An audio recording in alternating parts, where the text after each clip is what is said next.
Hello YouTube, this is Morgan Airspeed Prime here with my next Avatar video. This is going to be the next video in my series of videos that I'm doing on the lore that is presented to us in the Avatar Legends role-playing game core book. This video specifically, I'll go into the information about Roku's era. So this is the most sort of hyped section of the book because this is the one where they made it very clear in the sort of Kickstarter before we knew much about the book that this section would have new information. Roku's era is one of the eras you can play in the game, but we don't know anything about it outside effectively of this book. All of the info we have effectively comes from 306, the Avatar and the Fire Lord, before this book, and it didn't go into much detail in that. You don't really learn much about, the air nomads at the time, the water tribes, Earth Kingdom. But what's interesting about the Roku era here is that it's specifically set during the time between Sozin's coronation and Avatar Roku's wedding. So they're setting it sort of in the gap sort of period there, where it's basically before Sozin and Roku come into sort of conflict with each other, and that specific plot happens. So I actually really like that because it means basically everything has to be new. They can still have setup ahead of Sozin launching the attacks and starting the war, but the really obvious stuff from the episode is sort of left out because it's before the wedding where, they go outside to talk and he's like, I'm ambitious, and you know where things go from there. So everything else does have to be new here, and there is significant new information here. Nearly all of the characters here are new, or it's characters that we see finally sort of getting a name and a more history beyond just that. Here's the character who thought Roku waterbending. Well, here's his name and a little bit about him. But there is even bigger stuff than that, in that there's one specific character that is introduced who there's a whole plot thread about that ties into Sozin quite heavily and seems to explain certain things about the obvious stuff, but then also certain things that we learned about him in the core comic Turf Wars, and that's actually really, really well done and interesting, to the point where it really, really feels like all this new Roku information, it feels like surely they've done this for more reason beyond just the background information for the game. In that we're waiting for the next Avatar novel to be announced. We had the whole Chronicles of the Avatar sort of kind of announcement that that's actually the name of the book series. Seems to open the door to more than just Kyoshi books. Now we have all this Roku background information. It kind of feels like that's what the next novel almost has to be, because there's so much that I'd love to get explored with all this sort of new information, and it's kind of telling that they have that information. Avatar Studios have that information ready to go, and then they don't add too much to any of the other eras. So that's just some initial sort of context and so on. Now a few people in the previous video were asking, like, oh, where can I read this? Like, where do you get it from? What's the details here? This is obviously a PDF of the core book. You can see the cover just above my kind of webcam kind of video. If you backed this project on Kickstarter, you get the PDF, the digital version. I backed at a tier where I will also get the physical book when it releases, along with all the extras, because of the tier that I backed at. So you do have to basically purchase this. Now, it is purchasing it through Kickstarter. I believe you can still basically back the project, but you will be considered sort of a late backer. So I don't think your the money that you add to it is added to the Kickstarter total. So it is more or less it's just an order at this point, and a pre-order for the physical stuff that you're putting in.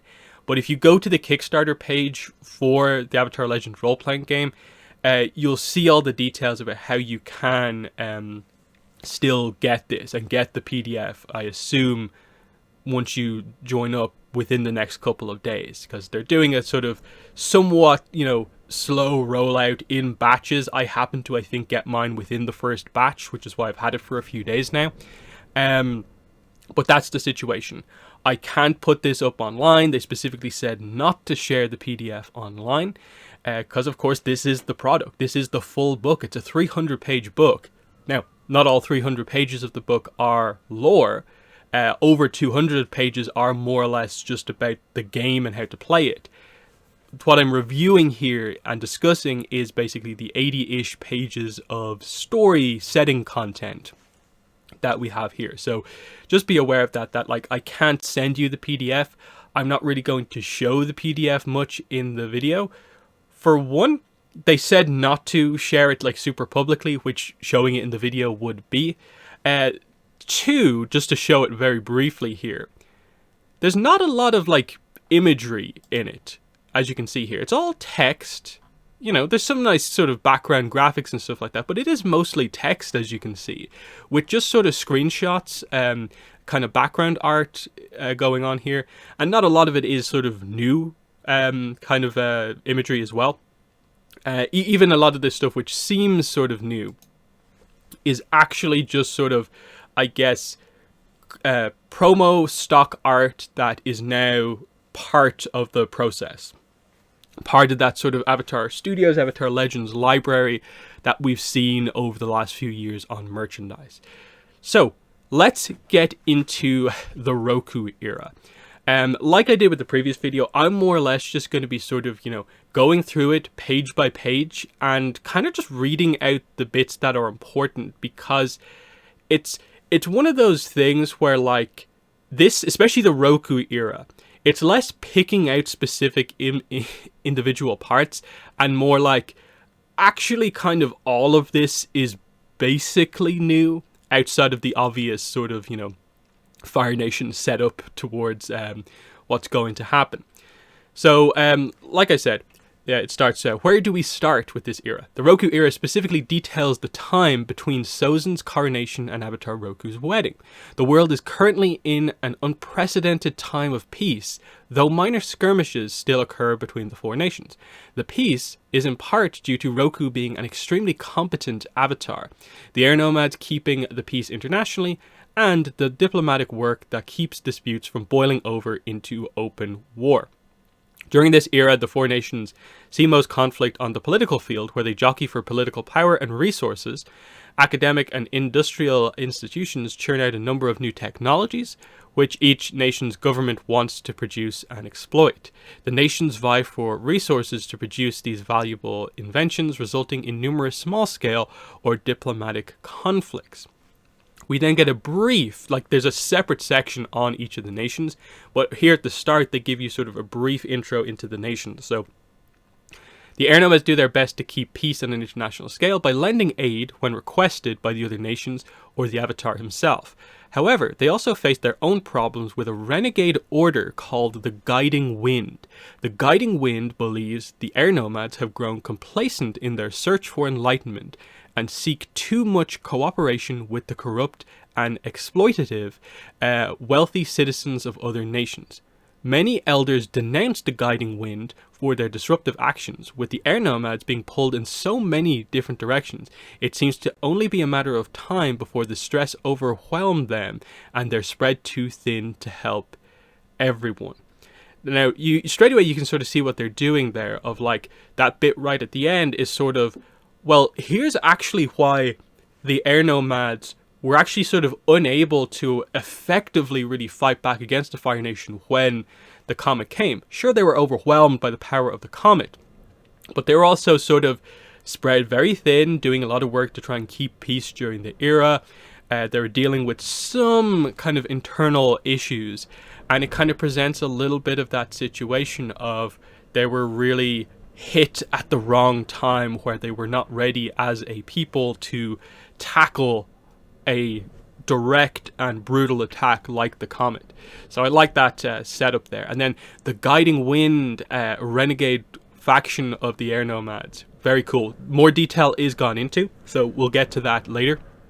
The Guiding Wind is also active in the Fire Nation, where the young nobility embrace air nomad philosophy. So straight away, very, very interesting that they're even adding new extra content onto the Fire Nation stuff, which was probably the most fleshed out from what we did see in the show.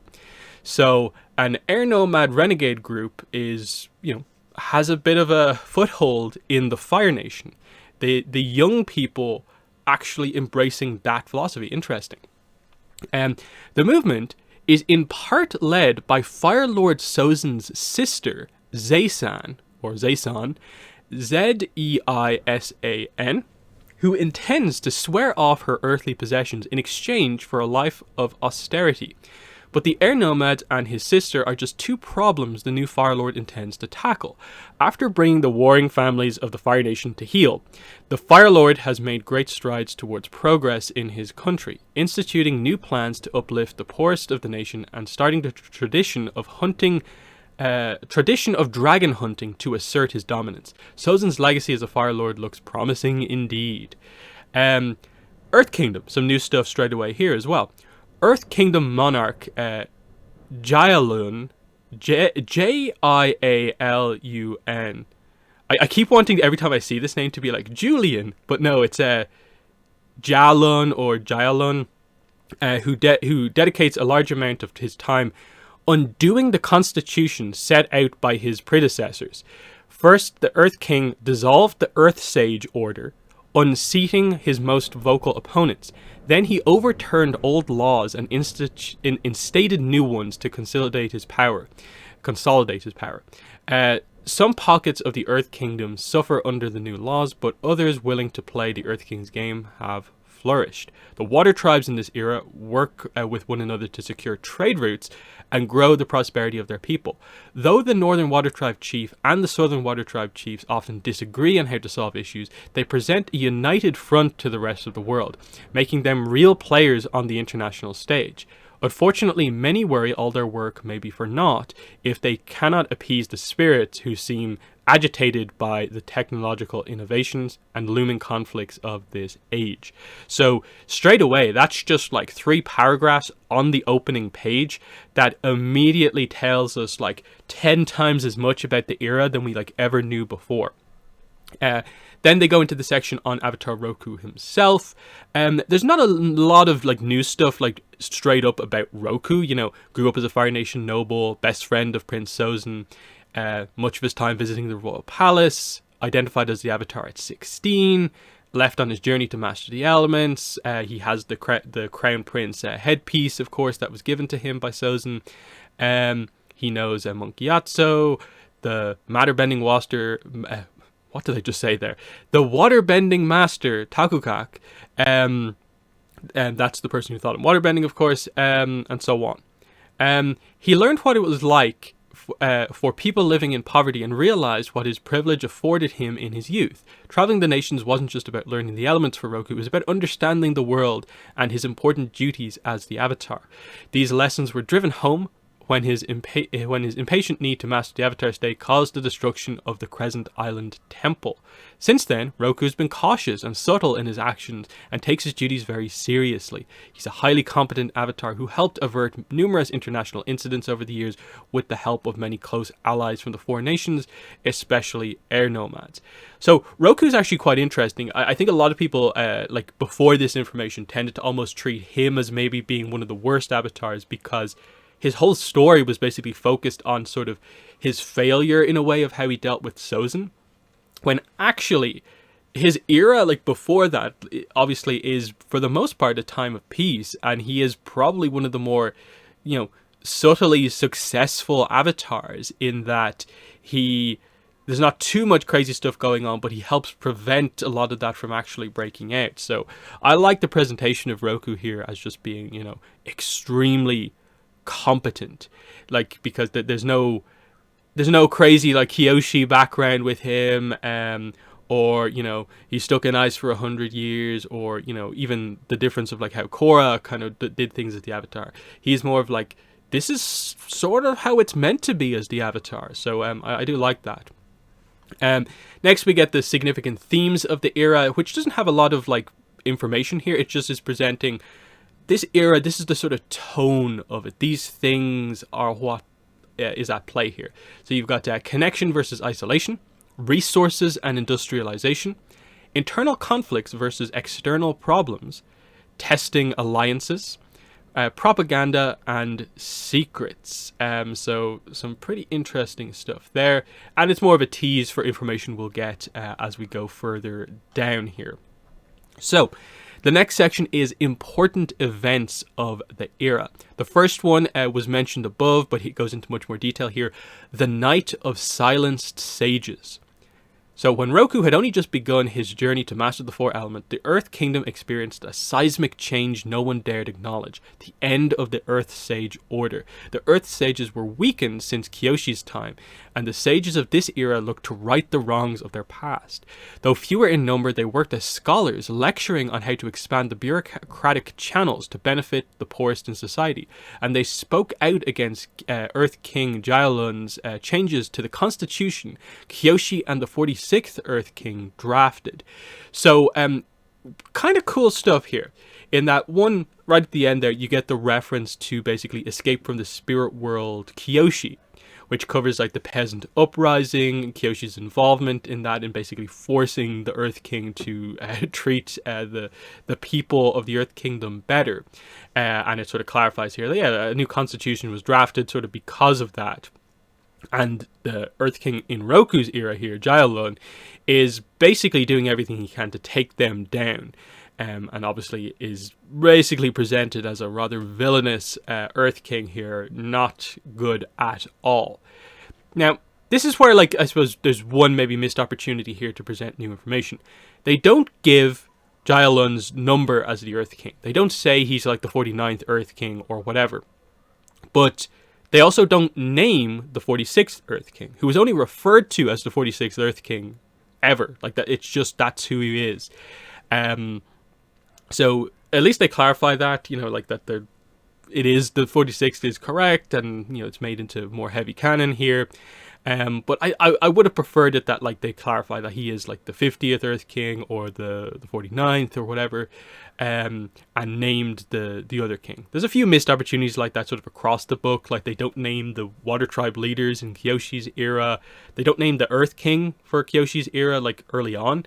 Now, obviously, Kyoshi must have dealt with at least 3 or 4 Earth Kings during her time as the Avatar because she lived so long, which is why her dealing with the 46th Earth King in what looks like her 40s, potentially 30s or 40s, means there must be at least 2 more, if not 3 more, after this. So that's why, like, my guess, because I think Quay is the 52nd, if I remember correctly, that would, I think, mean Jaelun probably has to be 49 or 50, because there's still, I think, so much time left that I don't think there's any way, you know, that there's, I don't know, like, it's tough. Like, it's one of those pieces of information where if they gave a number here, they'd probably have to come up with the information on all the other Earth Kings and actually put a timeline into place, and they don't like to do that, I don't think. But anyway, we're getting distracted by that detail. Then, in a single night, Jaelun sent out Daily agents to round up every last sage. No one knew where they went, and those who dared look for the sages disappeared as well. By the end of the week, the people learned to remain silent about the sages. Then the Earth Sage temples reopened, rebranded as royal learning halls. A scant few of those who disappeared returned, not as sages, but grand lectors, keepers of these new halls, forswearing any connection to the Earth Sage tradition. So this is kind of cool, in that, like, this stems off a lot of what we learned about sort of the sages from the Kyoshi era, of already they're maybe moving away from spiritual stuff into more heavy politics, the knives behind the back style stuff that was discussed in the Roku section. But now they're trying to correct things, but then the king fundamentally changes the way it works and forces them to be a different way. So it's just this idea that the Earth Kingdom is like cursed in these couple of eras to not actually have actual spiritual Earth Sages. So cool stuff. Consequences of this is that there are no known Earth Sages left in the Earth Kingdom. The royal learning halls are heavily monitored by the crown. The Earth King has little organized, outspoken internal opposition. So he's doing bad stuff, but no one's really openly opposing him. Next important event in the Roku era, the Northern Passage. For years, the Northern Water Tribe and the Northern Earth Kingdom state of Chenbao have been embroiled in a dispute over local fishing and trade routes. Both nations have engaged in minor skirmishes and militarized the waters in between as a show of force. A massive tsunami swept through these waters and struck the northern coast of Chenbao, nearly setting off a military conflict between the two sides. Chenbao blamed waterbenders for sending the tsunami, while the Northern Water Tribe blamed earthbenders for creating an underwater earthquake. The truth is that both sides suffered losses from a natural disaster. The tsunami destroyed several Earth Kingdom towns and completely wrecked a Northern Water Tribe fleet. Greater tragedy was averted when Avatar Roku, supported by several airbending masters from the Northern Air Temple, intervened before a full-scale war broke out. Though both sides backed down, their navies remained in the waters ready to act at the first sign of wrongdoing from the other side. And the conflict is on a path back to greater tension as the governor of Chenbao now tries to tax any Water Tribe goods or ships traveling through these waters. The consequences of the Northern Passage are relations between the Northern Water Tribe and the Earth Kingdom are poor. The waters between the Earth Kingdom and the Northern Water Tribe are functionally blockaded by both sides. Air nomads remain active in the region to keep a tenuous peace. I'll bring up the map here just so you have a better context for this. So Chenbao, you can see up here, is the red dot, number 6 at the north. So you can see it's basically the point of the Earth Kingdom that's almost closest to the Northern Water Tribe, and they're basically talking about this little stretch of water here, and there's basically both sides kind of blockading each other, military actions here. Pretty cool. I love the use of bending in this story, that, you know, the waterbenders are saying, you caused an earthquake to make this happen, and the earthbenders are saying, no, your waterbenders caused a tsunami. I like that sense where, like, a military of benders, like multiple benders, could cause something that resembles a natural disaster. It links into, in a way, almost the whole Kelsang thing, the living typhoon, that he was powerful enough to effectively create something that resembled a natural disaster himself. So very cool world building there. And obviously, like, it just creates this cool dynamic if you are playing the game, that if you're doing stuff in like the North Earth Kingdom or trying to travel to the Northern Water Tribe from a specific location, you do have to deal with the fact that there will be basically a war borderline about to, you know, pop off here. So that is quite interesting. So that is that. Next, destruction of the Crescent Island Fire Temple.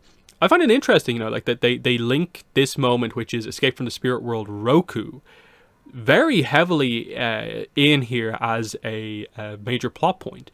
It's actually quite clever what they do here. So obviously this is where he tries to master the Avatar state using a sort of special gemstone during one of the solstices. He goes out of control and basically takes out the island. So he says, thanks to the help of Fire Sage Kaja, Roku regained control of himself, but the damage was already done. Roku has now rebuilt the temple for the sages, but the island region still faces seismic instability thanks to the now active volcano.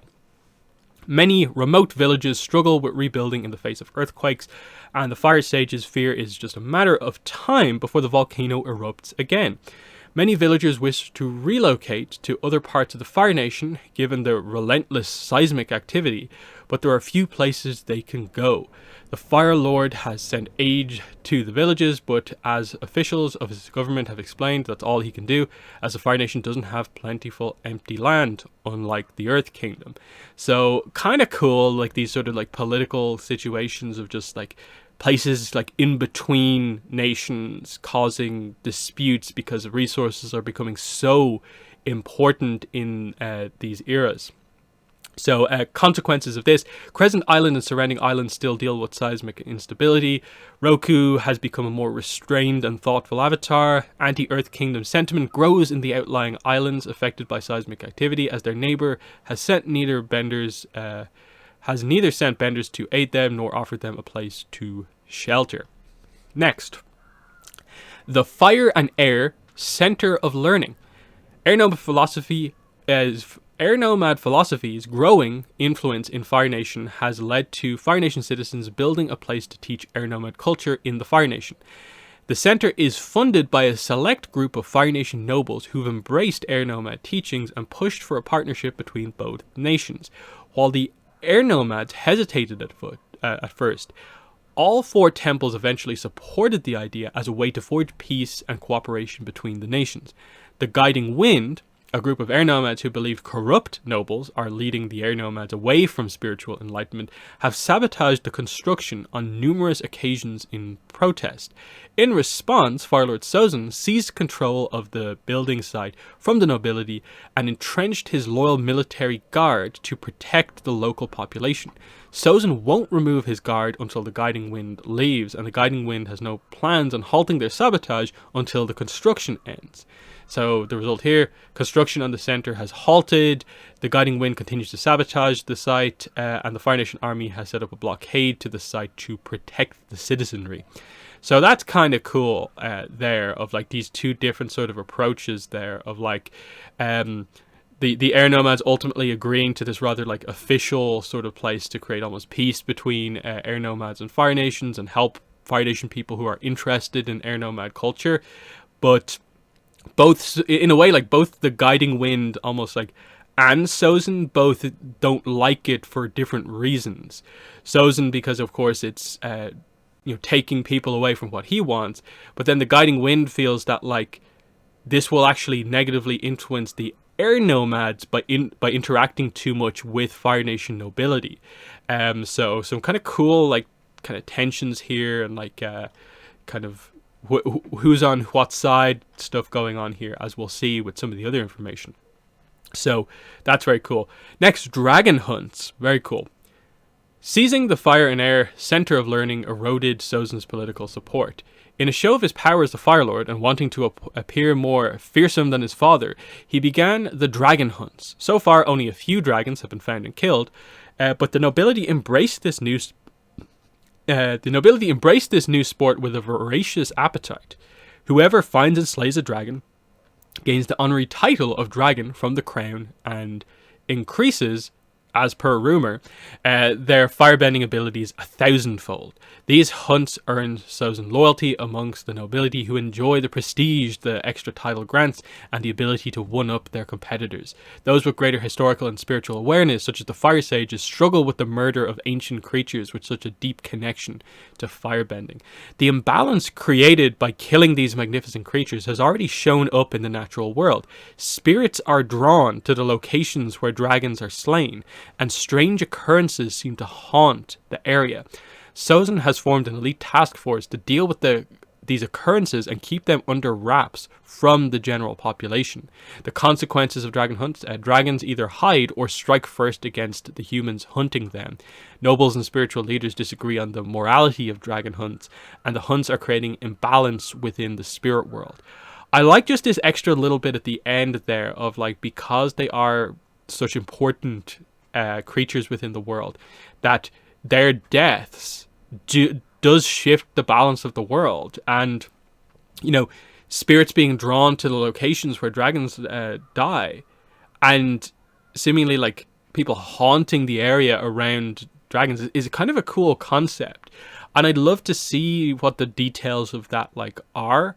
Like, are there specific spirits that like are friends with dragons, or is this creating more of a connection of dragons with the spirit world type thing? Again, because the whole like Fang becomes a spirit, and like, is that just because of the whole Avatar it's kind of spirit guide, animal companion thing, or is that more of a specific dragon thing? So that's kind of cool. I like that they bring it up and add just a little bit more onto it. This one's very interesting. The Grand Tour of the Unity. During this era, new technological institutes and universities spring up around the world. Scholars, inventors, and educators directly forge connections with one another in the name of progress. It's a time of unprecedented collaboration fostered by business and academia to solve the era's most pressing concerns. The Unity seafaring vessel is a joint venture funded by the business magnate. This name here, we'll get to it a bit further down in the Water Tribes section. Teak Rig Nianig. Tiq or Ig Aniannig. They do give the character a nickname, thankfully, just like Teak, Tiq. So that's what I will be saying. I have no clue how to say that. That's one of those names where it feels like I don't think they would ever, like in one of the shows, give a character that long of a name. But in the sense of they'd probably come up with something like Tonrock, like Teak Rock or something like that, to kind of fit maybe a little bit better. But this is obviously culturally, I suppose, accurate, and so on. But it's difficult to say. Funded by business magnate Teak, with various learning institutes across the world. It was built within the past year or so with the accumulated knowledge of these technological institutes. Now the Unity embarks on a year-long world trek to visit all the different nations, sharing their studies and technology in a gesture of togetherness.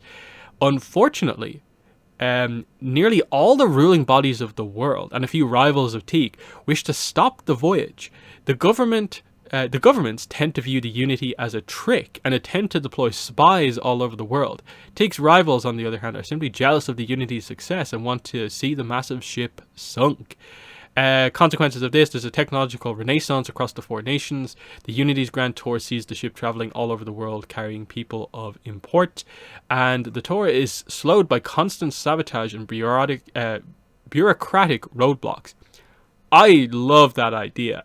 I think a lot of people playing the game are going to have a lot of fun with stories that sort of interact with this, or maybe set on board this thing. Just the potential that there are spies already like on board, and just we're here by the Water Tribe, this happens. We're over here by the Fire Nation, this happens. Like, that seems like really, really cool. Just this idea of like, this is sort of the era where the technology starts to really gain its core foundations of what it will become in the future. So this idea of this, like, let's spread what made this happen around the world. Very cool. There's just an insert section here. Stoking the fire. One major conflict of this era that plays out behind the curtains of smoke and fire is the conflict brewing between Firelord Sozin and his sister, Princess Zaysan. Zaysan follows air nomad philosophy, and her goal is to dethrone her family, who she believes are evil to the core. Her actions infuriate her brother to no end. However, a deeper story brews beneath the surface. When Zaysan first started her training with the air nomad sister Ryoshan, the two women fell in love. Sadly, Zaysan's goal to unravel her brother's plans requires a politically motivated marriage to a monk named Kondro, rather than a romantic one to Ryoshan. So the two women's love goes unvoiced. They both understand there are greater things at stake than their own personal happiness.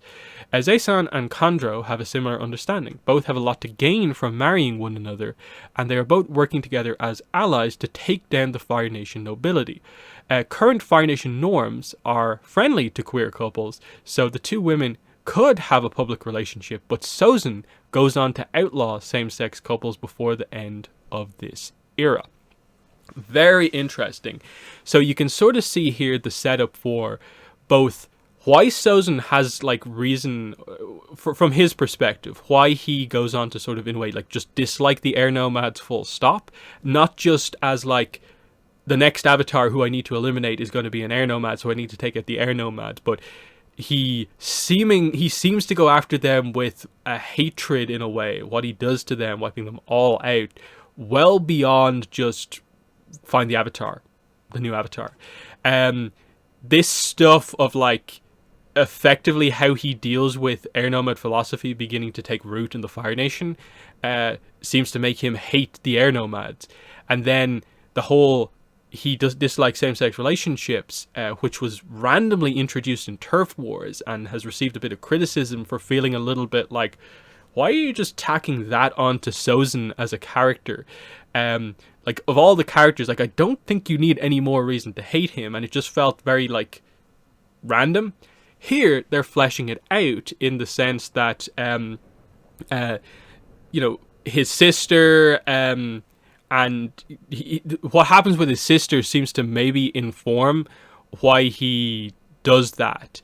Now, I don't know, like, I think there's a little bit more nuance in some of the sections coming up, which I'll maybe wait to make the full discussion on that until then. But that's just the intro section. Now, it does present the core of like most of the ideas here, but there is more detail that we do go into. So the first section here starts the Fire Nation during Roku's era. It's generally stable, more or less united. The conflicts from the previous era haven't stricken the nation for decades. His ascension to the throne was painless and uncontested. They've been focusing on internal matters, but now they're ready to show that they can offer the world so much and start sharing.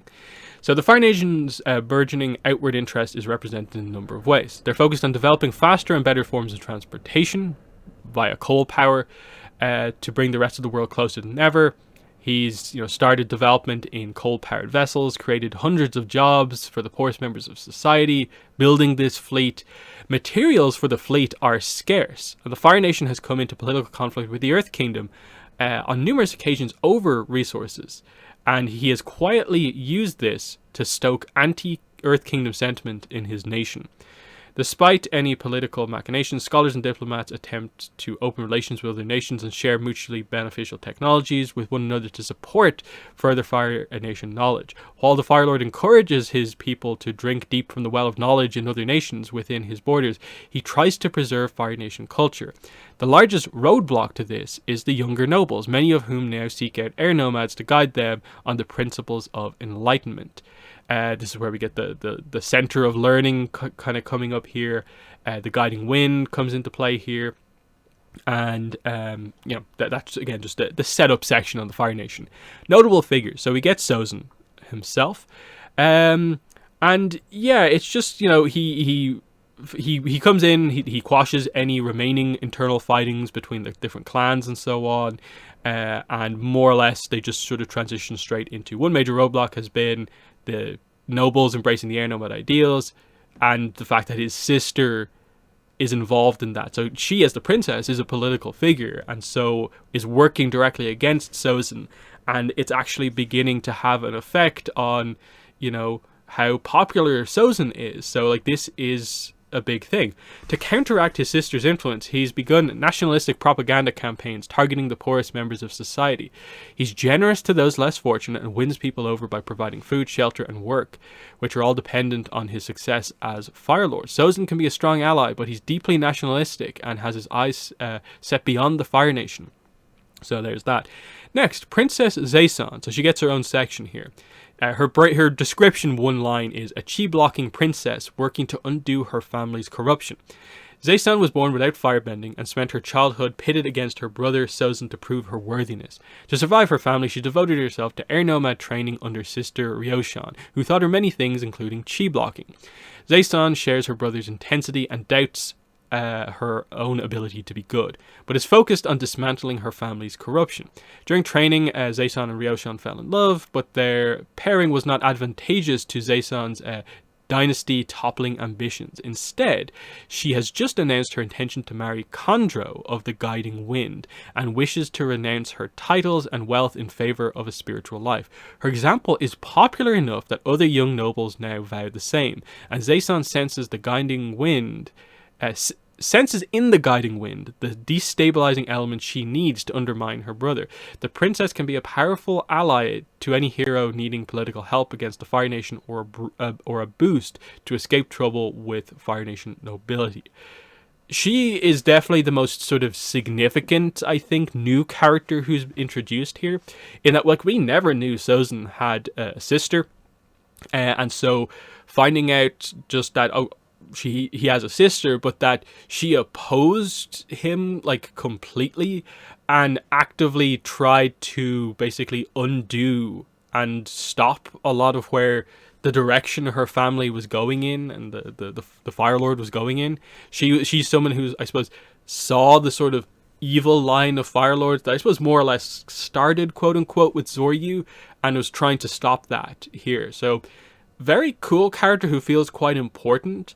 And it feels like surely that we have to come back to her at some point and, like, tell her story in full, in terms of, like, what happens to her? Why don't we sort of see her or hear much about her in like other stuff?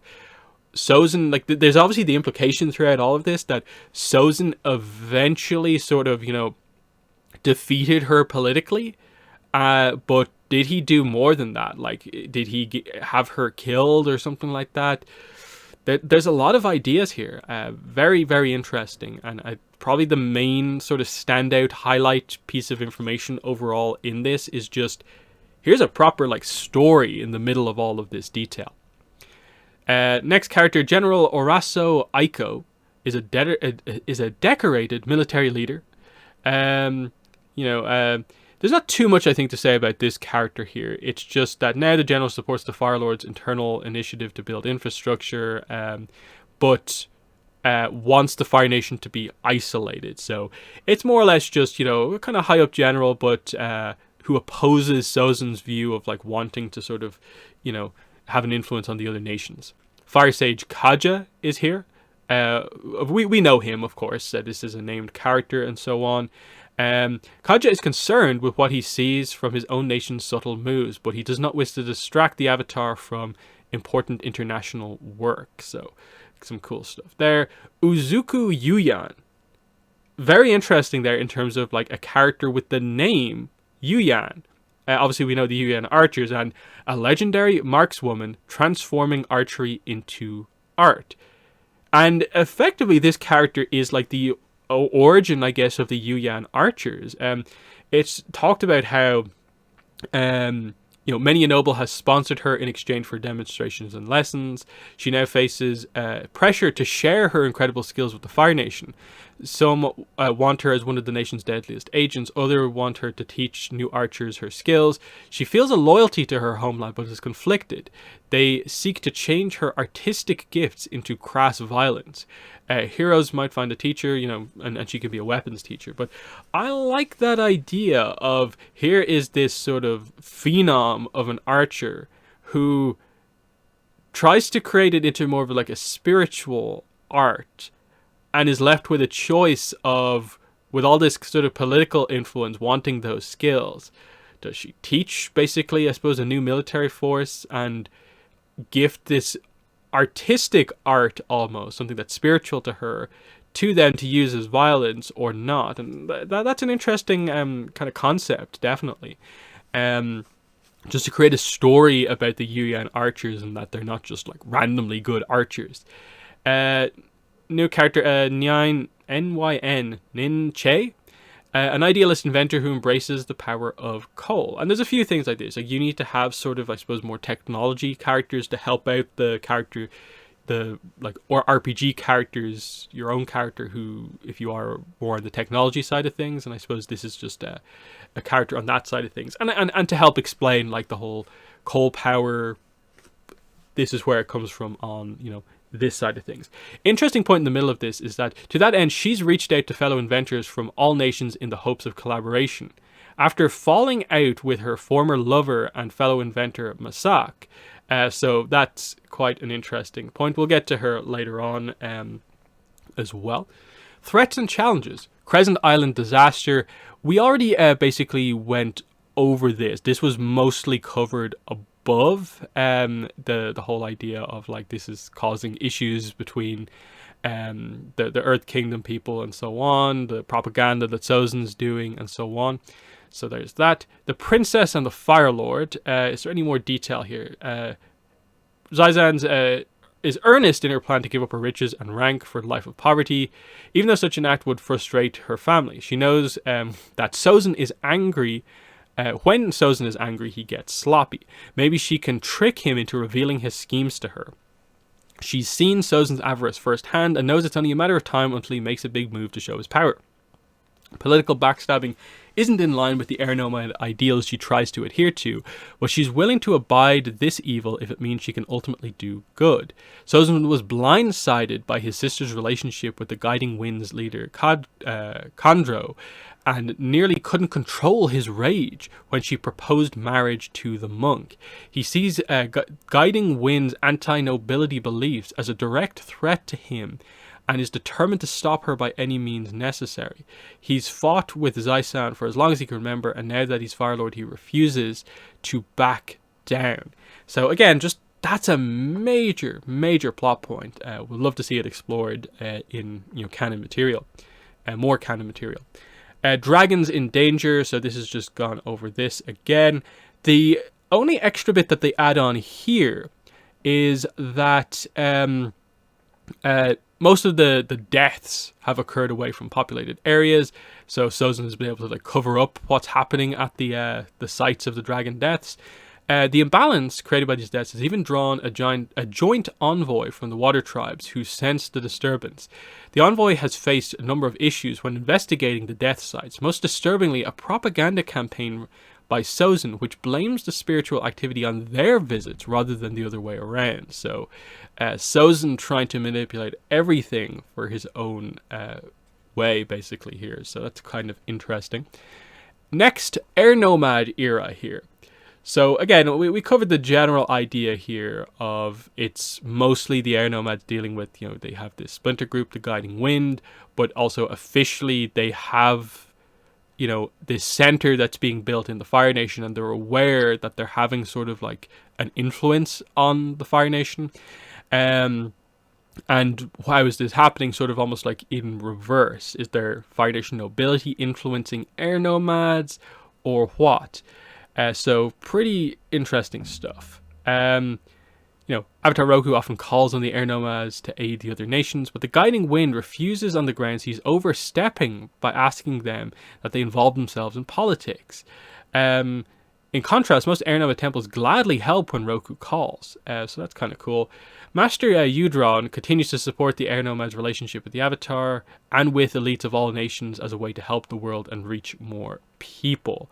But obviously the Guiding Wind is kind of anti sort of nobility, but they get across the idea that they will, anyone who fully renounces being a noble, they will bring into their ranks. So that's kind of interesting stuff. Yodron, notable figures and groups, an elder who opposes the Guiding Wind, elderly airbending monk, and obviously an elder. He stands in opposition to Khandro and his teachings. He believes the Air Nomads should work with the Avatar. He's a cautious man, and he knows the danger the Fire Nation poses to the people, to his people, should they cross the Fire Lord.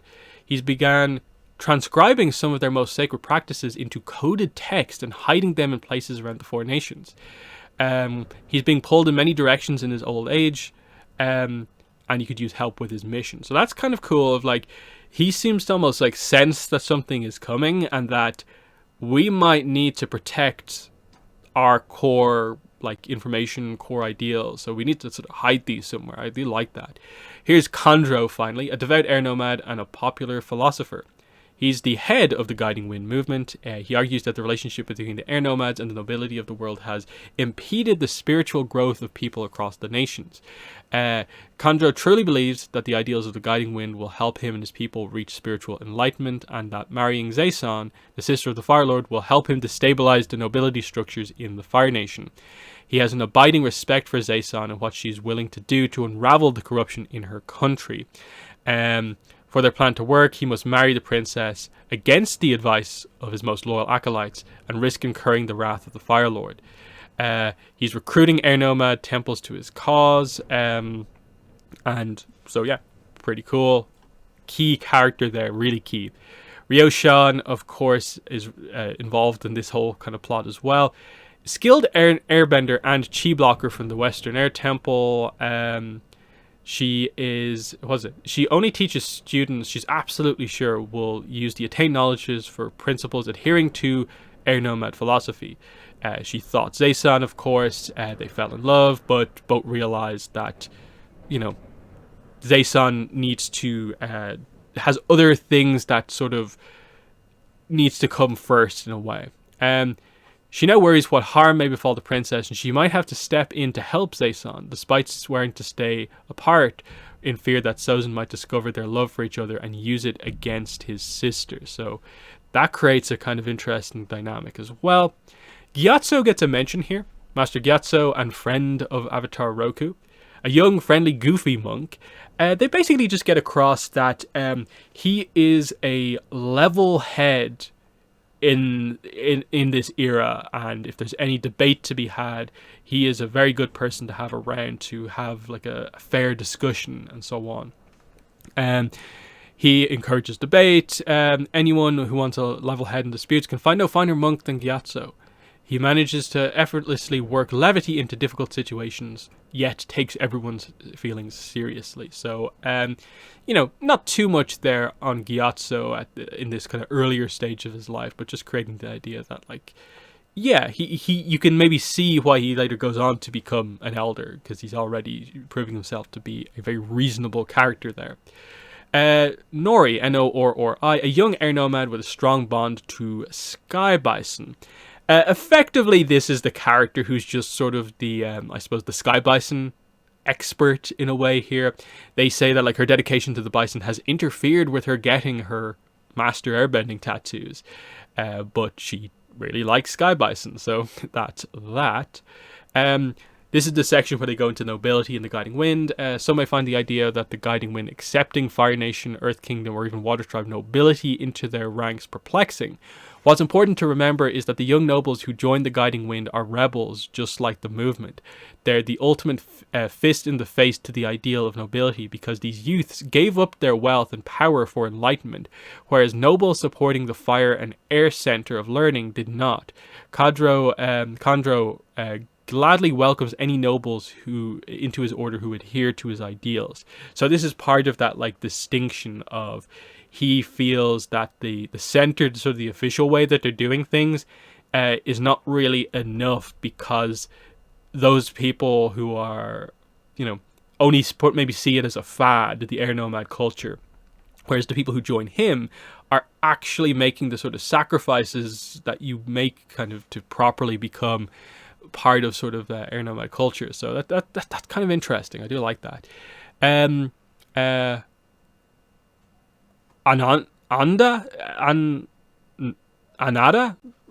I don't know why that was so difficult for me to pronounce. A brilliant engineer adopted by the Air Nomads. So she's actually basically an orphan from the Fire Nation brought in to the Air Nomad society. So she can't bend, of course, but she is obviously an engineer. She happily accepted that chance things aren't turning out as planned. Work on the center is halted due to the Guiding Wind's interference. Anada and the other air nomads need help untangling this situation before it escalates. She's the one who created the design for the Center of Learning. So there's that. Threats and challenges. So this is a pretty cool section here. Eastern Air Temple. In order to fund a number of infrastructure advancements in the Earth Kingdom, the eastern states strip mined the mountains in the region near the Eastern Air Temple. Having little need for the resources, the air nomads of the temple did little to stop the miners, until they dug so deep into the mountains they angered a local spirit. The giant spirit, called Stone Dreamer, shaped like a gigantic canyon crawler with hundreds of legs, was a sleepy, peaceful spirit despite its appearance. It slumbered near the Eastern Temple because it enjoyed the quiet, but when the miners disrupted its home, even after being warned by the air nomads, it went on a rampage, destroying equipment and threatening towns. The Council of Elders at the Eastern Temple debate whether or not they should step in to help. Doesn't the spirit have a right to protect its home? Very, very cool here.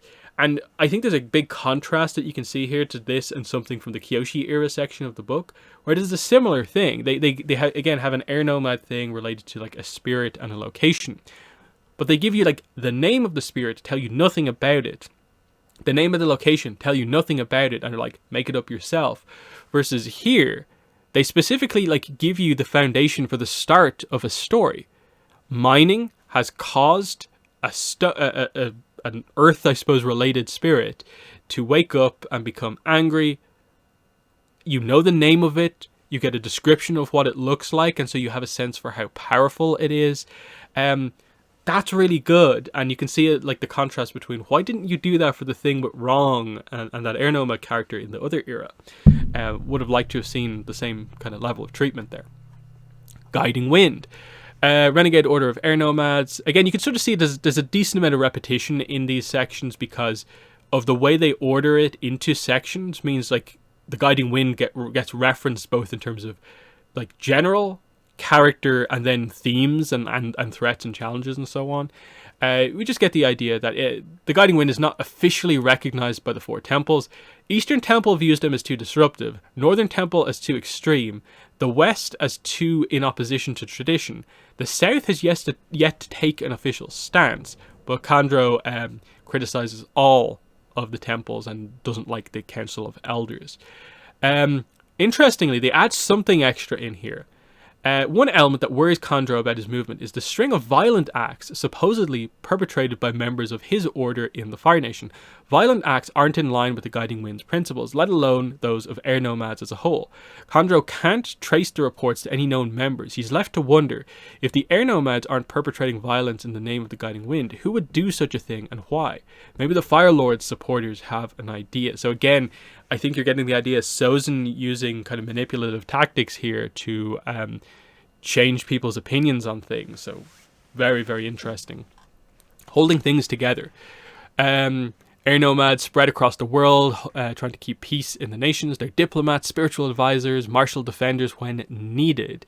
Many airbenders recognize they're starting to be worn thin. While they have enough air nomads to fulfill their duties for now, the temples can sometimes be near empty as members rush out to deal with one disaster or the next. The idea that anyone would mount a full-scale attack on the peaceful air nomads is inconceivable, and yet some air nomads have become aware that if an all-out attack came, they would have trouble mustering enough strength in one place to stop the attackers.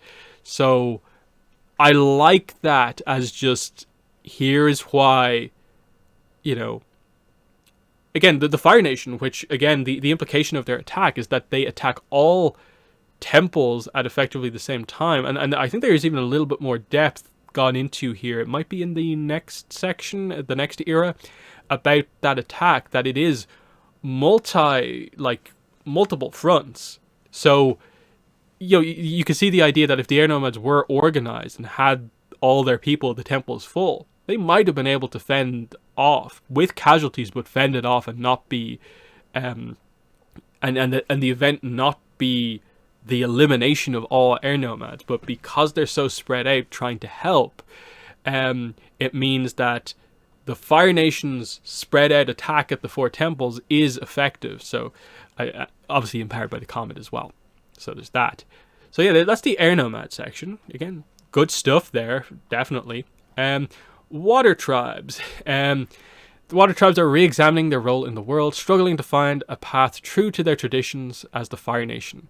And Earth Kingdom rapidly expand their reach, all while the spirits in the polar regions grow agitated and aggressive. Many suspect that these changes within the spirit world are because of the rapid industrialization happening all over the world, and seek to quell the spirits before it's too late. Really cool. No one in the tribes can deny that the world is changing around them. Both Southern Chieftain Quanit and Northern Chief Skiri propose new ideas for the future of the tribes. Quanit is a popular southern chieftain who wants to secure political ties through peaceful means and cooperation.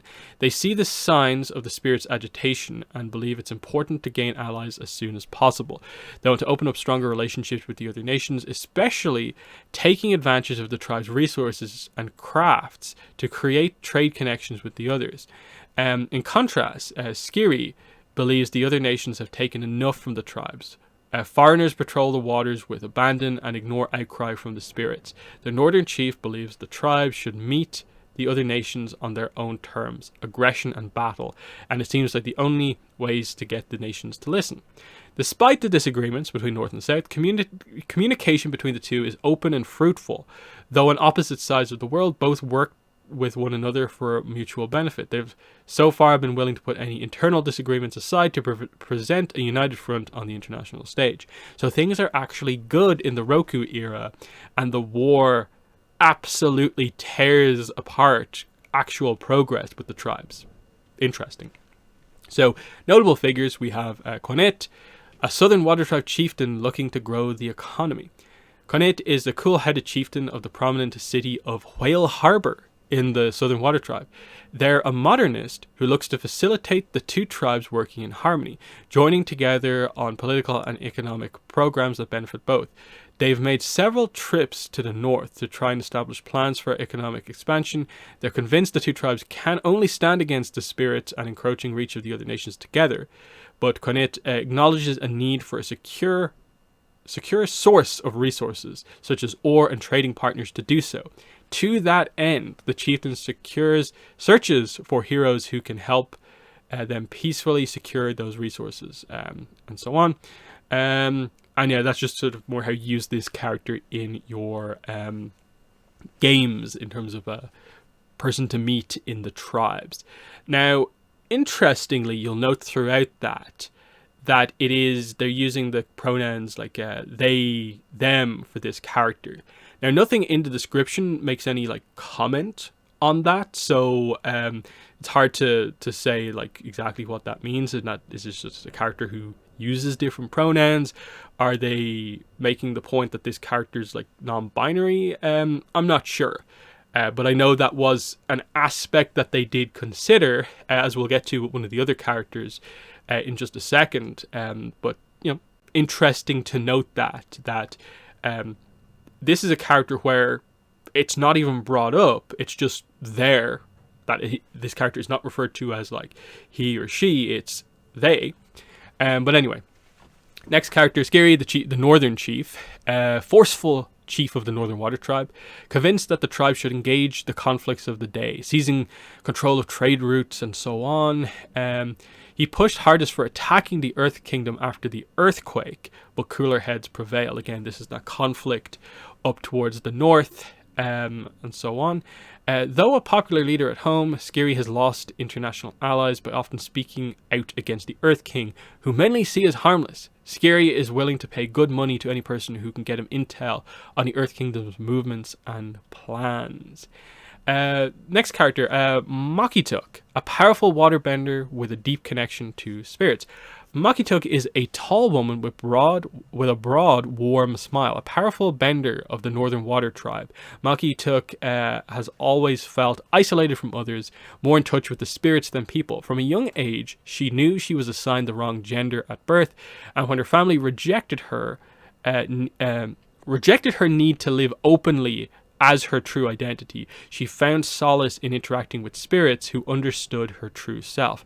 As the spirits have become agitated, Makituk has taken it upon herself to develop her rare waterbending ability to calm spirits thrown out of balance. She lives near the edge of a large spirit forest and does her best to keep the dark spirits from attacking Agna Kel-A and other settlements. She's happy for assistance from heroes, and so on.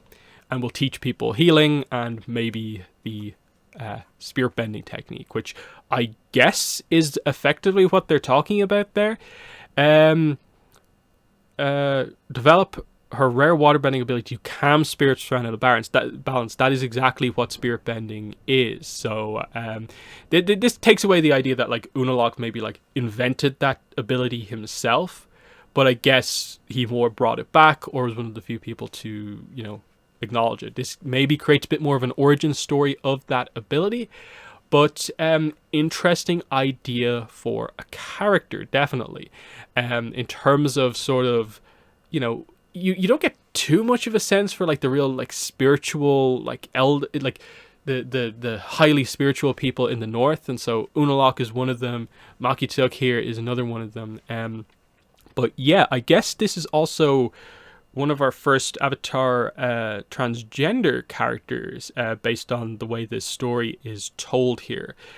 So that is quite interesting. Obviously, the representation, again, was something they wanted to include more here, and so this makes complete sense here. Then we get to Tikrigan Yanig.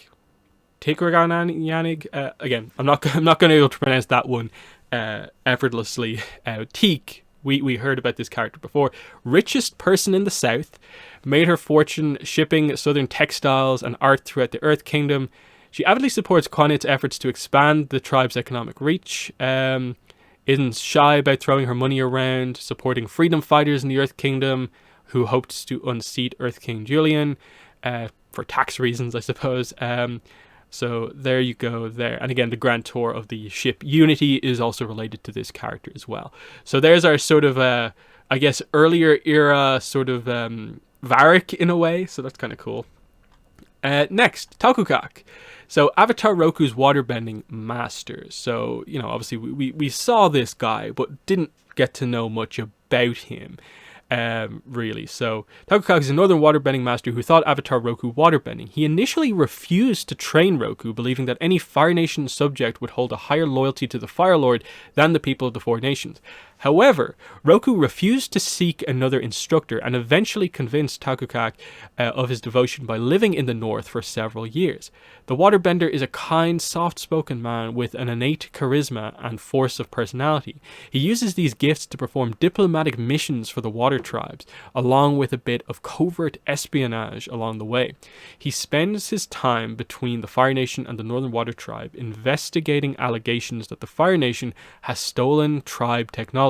Tokukak is wary of any person willing to selflessly help him with his mission, but accepts help from those who prove their motivations earnest. So just characterizing his waterbending teacher a little bit more, I like that idea that there's a bit of a story behind him sort of having to, like, in a way, earn the respect of his teachers here, that he actually had to live in the north for years before he like earned the respect of this guy to teach him. That's that feels very sort of Northern Water Tribe in a way. So that's cool. And also just the idea that Roku, I suppose, maybe could have been thought by a bunch of other people, but he wanted to be thought by Tokukak. So interesting. Masak is a master boatwright of the Southern Water Tribe. Her work with Nyen Che was pivotal in developing of the Fire Nation's fleet, but Masak saw her design was used to create a defensive patrol ship rather than a trade ship. Nyan and Masak have not spoken for years, and Masak now regrets the aid she provided her former lover and design partner, although she still misses Nyan dearly. So she's currently being courted by the Earth Kingdom recruiters, looking to have her as a guest lecturer in the Royal Learning Hall. She's also curiosity. So pretty cool there. Again, not a sort of technology person. If you need sort of a boat built in your story, go to Masak in the Water Tribe. Makes sense. Threats and challenges for the Water Tribe here. Sacred Island. Here's a big one. The halfway point between the water tribes off the coast of the Earth Kingdom has spiritual and cultural significance to both the north and south. For thousands of years, any severe disputes between the two tribes were brought to this island, and chiefs make a voyage to the island at least once in their careers to pay respect to the land. On one such voyage, a southern chieftain by the name of Tana was surprised to find Fire Nation ships docked on the island. Through political channels, Northern Chief Skiri learned that the Fire Nation now claims the island as their own. Skiri is ready to send a majority of his fleet to reclaim the island, but needs support from the Southern Chieftains. So far, the chieftains haven't come to a consensus on what to do, as they're unwilling to start an all-out war with the Fire Nation. Again, I'll just briefly bring the map up here for anyone wondering about this. This is number, 27? So it's basically right in the middle of the map here, right between the Fire Nation and the Earth Kingdom, and also, obviously, like they say, halfway between the two water tribes.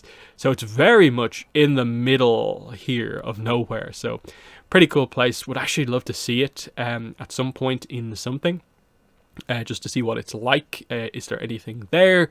Does anyone live there? But still, cool stuff that they make it into a plot point here.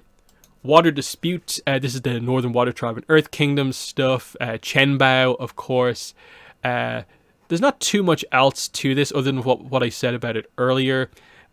Taxing any goods they sell in the Earth Kingdom are now contraband.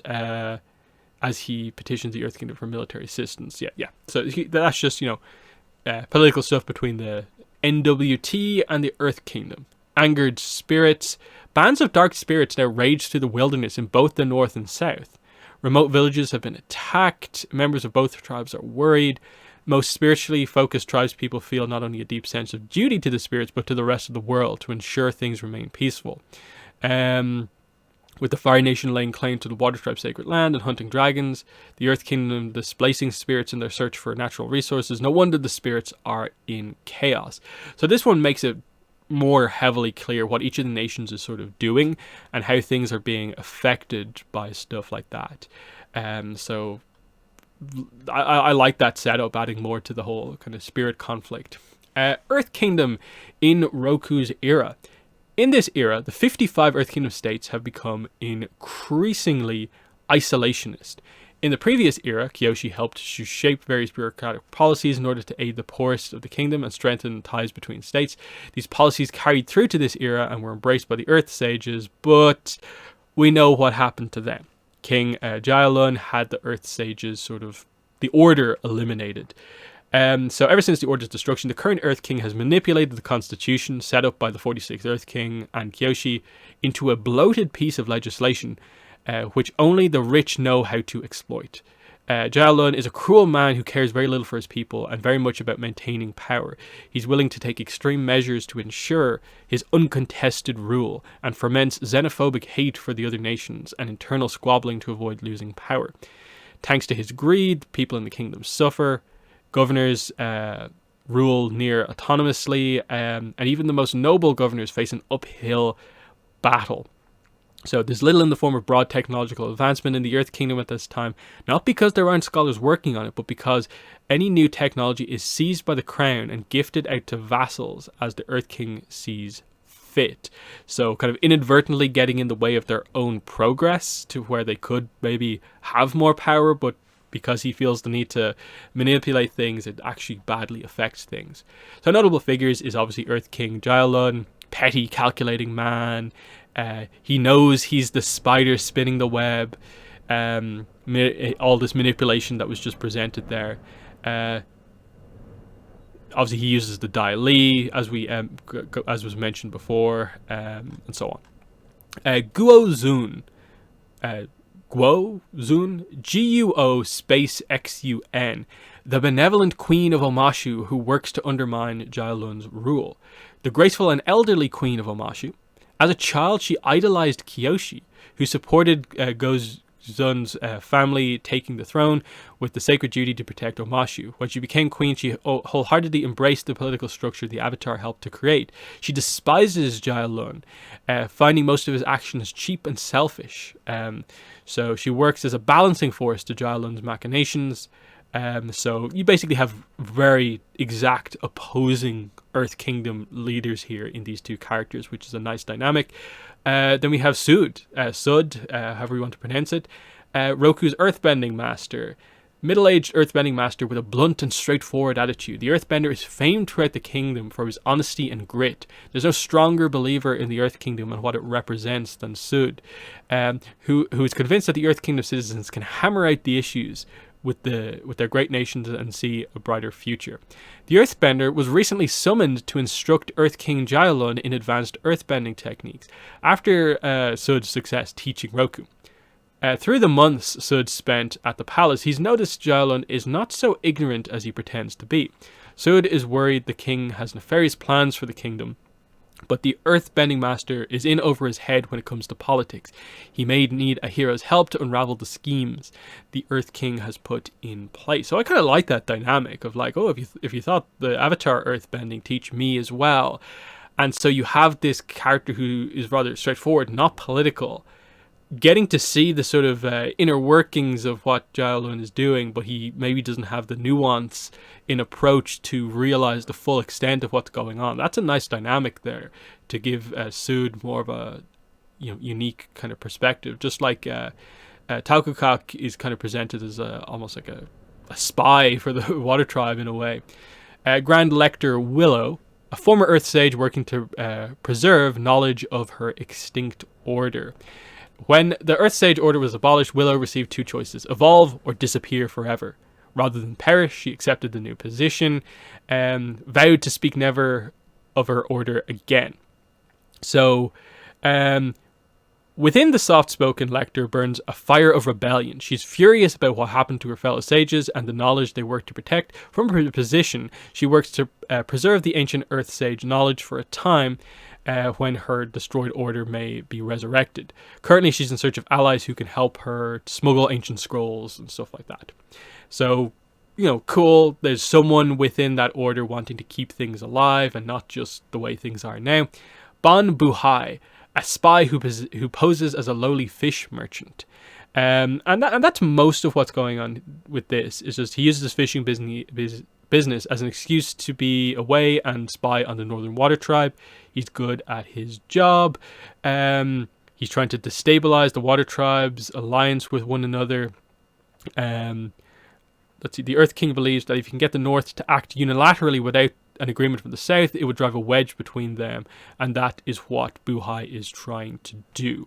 And that makes sense. That's the whole dynamic presented in this era, is that the northern leader, Skiri, is more prone to act like immediately, whereas the southern leader is more kind of reasonable.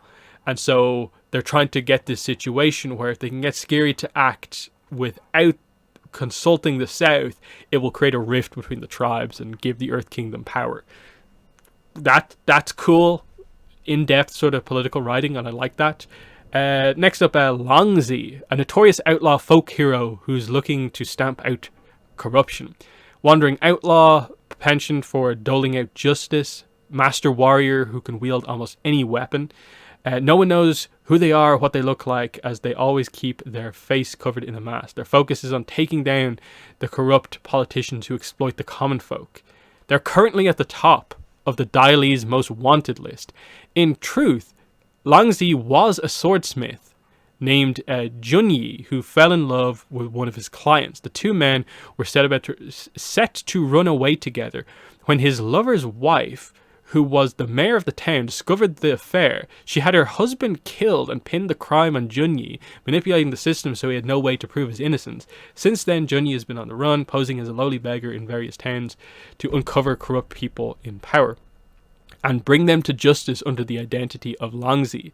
Junyi never seeks out allies, but could potentially work with people who align with his goals. That's quite a backstory there for that character. Very interesting, just a weapons master character for playing the game, and then a reason for this character to have like a motivation. Threats and challenges for the Earth Kingdom. Natsuo Island lies just between the Fire Nation and the Earth Kingdom, just off the coast of Crescent Island. Because of its proximity to both nations, both governments never laid claim to it, until now. Following the discovery of a large cache of ore on the island, Sozin claims the island is part of the Fire Nation, and the citizens of the Fire Nation need the island after the Crescent Island disaster. The Earth King knows Sozin's posturing serves his nation's growing industry, not his people, and isn't willing to let the Fire Nation have the island without opposition. If Jialun goads Sozin into making the first move towards aggression, even better. To that end, he sent a few military vessels on training exercises just off the island's coast and waits to see Sozin's next move. So a rather simple setup here of just a unclaimed island that has good natural resources. It's close to both nations and they both want it for different reasons. Cool setup. Bossing Say versus Omashu have often vied for prominence within the Earth Kingdom. This era is no different. Guozun, the Queen of Omashu, hates the Earth King and does everything in her power to undermine his influence, short of starting an all-out war. Both monarchs have numerous spies in each other's courts, and both throne rooms are vipers' nests. Recently, the delivery system in Omashu has been acting up. People have been injured. Is it Jialun's sabotage? And she needs to prove that it is. She needs the saboteur caught, and evidence to prove that Jialun was behind it could humiliate him next time she visits Bossing Say. So, again, nice political setup there. The last little bit in this era, before we get into just the extra kind of pieces, is floods in the south. The south of the Earth Kingdom faces a number of floods, which have devastated small towns and infrastructure. Rather than sending aid to these remote villages, the Earth King has sent troops offering the citizens affected by these floods a home in Ba Sing Se's lower ring in return for work fortifying the outer wall. While some towns experiencing a near leveling of their infrastructure, many consider it. In contrast, some accepted the aid from the air nomads of the Southern Air Temple. Though the air nomads of the south have been hesitant to overstep their bounds, they're more than willing to help when a natural disaster strikes. Some Earth Kingdom citizens question if it's wise to reject the king's generous offer in lieu of asking the air nomads' help, but surely the king is too magnanimous to truly take offense. We know what he's like. So, interesting kind of stuff there of, again, the king just trying to use these situations to his advantage under the guise of it being a nice thing for him to do. But then the air nomads offering just their help without any sort of underlying motivation and what happens there. There's some nice nuance to what's going on here. So, with that, we'll move into the adventure hooks section, I guess. So yeah, the adventure hook section here.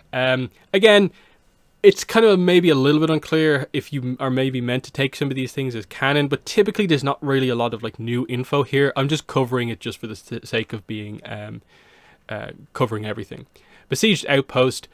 An outpost in the North Pole is besieged by dark spirits, and renegade warrior Capena wants to be the one to free the outpost.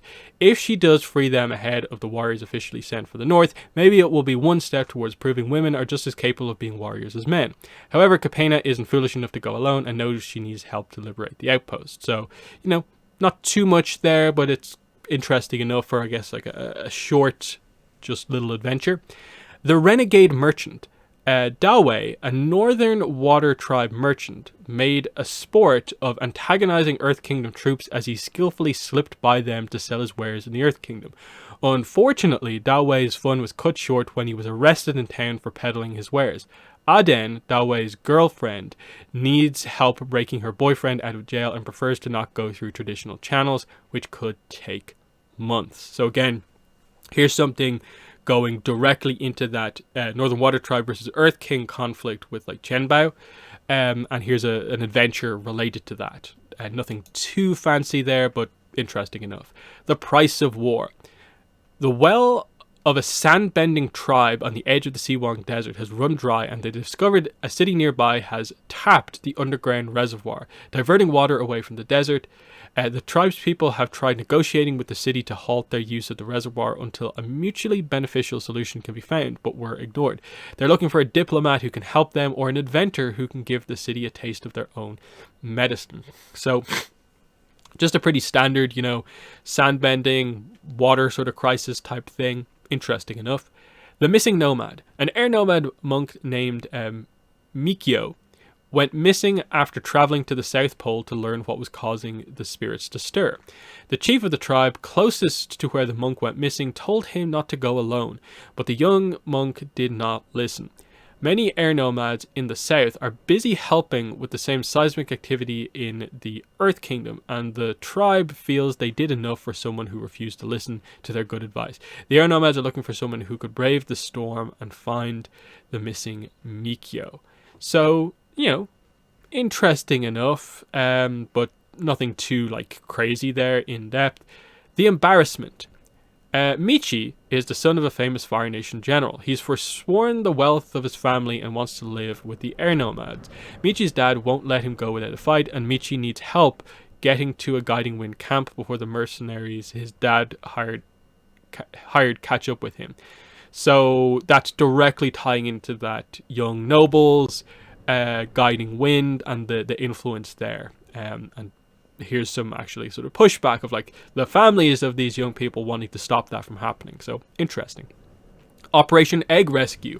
A group of Fire Nation teenagers stole a dragon egg from a noble resting in camp after a successful hunt. The teens wanted to save the egg from the cruel fate of its parents, but forgot eggs often have two parents. A dragon is now actively hunting down its egg, and the teenagers need help getting the egg back to its parent while avoiding getting eaten by an angry dragon or imprisoned by a furious noble. So that's actually quite good. Dragons are always kind of cool and fun, and there's an interesting little plot hook there. Beyond that, I'll just briefly mention the Roku Legend NPC thing. I suppose I'll show this one. You can see here's Roku's kind of like page, you know, bit of work. This is the image I'm using, of course, how to play Roku. You can see here, I find the most interesting part of this is just that his techniques, air, fire, and then lava wave. Now, it's an interesting one in that they seem to almost imply here that like just Roku normally is Roku just normally is a lava bender, and it's not something that requires the avatar state for him to use.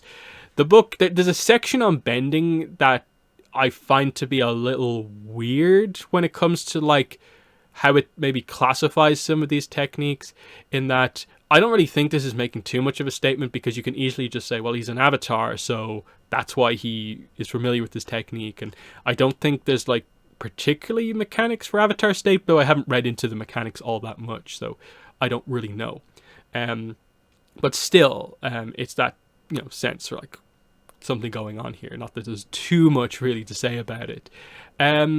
But yeah, that is the Roku section. So obviously long video on that section, but a lot of information to cover. Because even though, like, as I acknowledged there was decent amount of repetition, like mentioning like the guiding hand multiple time, guiding wind, sorry, multiple time. There's like a new piece of information on it and that dynamic in each of the different sections, so you kind of have to read through it all, even though there's like core information like redone multiple times in a way. But yeah, it's good. It is really good in that it finally gives us a proper foundation to look at this era and actually like discuss it and what's happening in it. And I think there's a lot of good stuff there. Just the little